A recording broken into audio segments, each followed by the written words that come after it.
رسول اللہ نے ہمیں فرمایا اس طرح نماز پڑھو جس طرح مجھے دیکھتے ہو کہ میں نماز پڑھ رہا ہوں۔ تو امام جماعت رسول اللہ تھے، صحابہ کرام پیچھے نماز پڑھ رہے تھے۔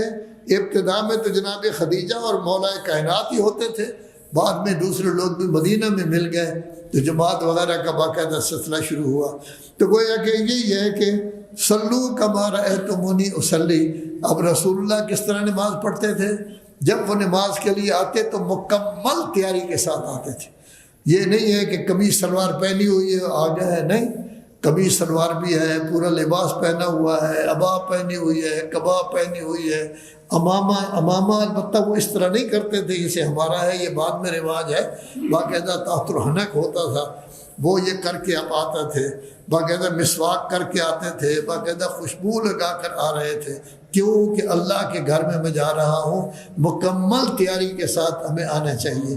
یہ اصل میں انسان کی ثقافت ہوتی ہے، تمدن ہوتا ہے۔ لکھنؤ والے لوگوں کو آپ دیکھیں، ان میں سے کسی سے بھی ملیں گے فل لباس میں وہ آپ کو ملے گا، آدھے لباس میں کبھی وہ آپ سے ملاقات نہیں کرے گا۔ نجف اشرف چلے جائیں، اگر آپ نے کسی عالم دین کو ملنا ہے یا کسی اور مولوی صاحب کو ملنا ہے، فل لباس ہوگا، ابا کبا امامہ وغیرہ۔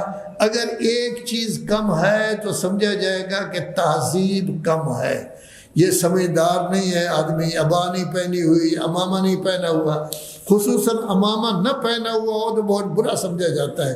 یہ کیسا عالم دین ہے کہ اس نے امامہ نہیں پہنا ہوا؟ فل لباس ہوتا ہے۔ اللہ کے گھر میں بھی جس وقت آئیں ہمارا فل لباس ہو، بالکل ٹھیک ٹھاک ہو۔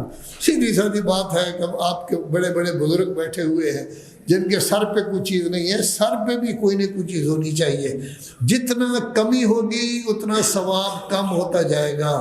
اگر سر پہ کوئی چیز نہیں ہے ثواب کم۔ حکم یہ ہے کہ جس وقت نماز پڑھو تو ایک چادر بھی اپنے اوپر پہن لو، اگر چادر نہیں ہے تو اور ثواب کم ہو جائے گا۔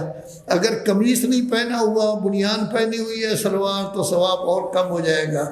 اگر صرف سلوار پہنی ہوئی ہے تب نماز ہو جاتی ہے لیکن ثواب کم۔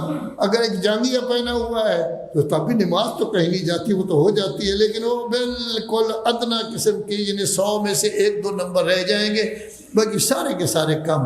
اس کو کہتے ہیں مکروہ۔ اور عبادت میں مکروہ کا مطلب یہ ہوتا ہے کہ جتنی آپ کمی کرتے جائیں گے اتنا ثواب آپ کا کم ہوتا جائے گا۔ تو عبادت میں فل لباس ہونا چاہیے، سر پہ بھی کوئی نئی چیز ہونی چاہیے، دوسرے بھی۔ اب پرانے زمانے میں تو پگڑ ہوتا تھا، پگڑی ہوتی تھی لوگوں کے سر پر، حتیٰ کہ والد کے سامنے بھی، دادا کے سامنے بھی بغیر پگڑی کے نہیں آتے تھے۔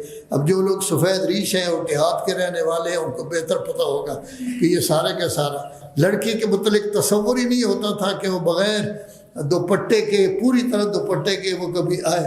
اب لڑکیوں نے بھی اتار دیا ہے دوپٹہ، مردوں نے بھی اٹھا دیا ہے اور سب ننگے ہو گئے ہیں اور پھر رہے ہیں اسی طریقے۔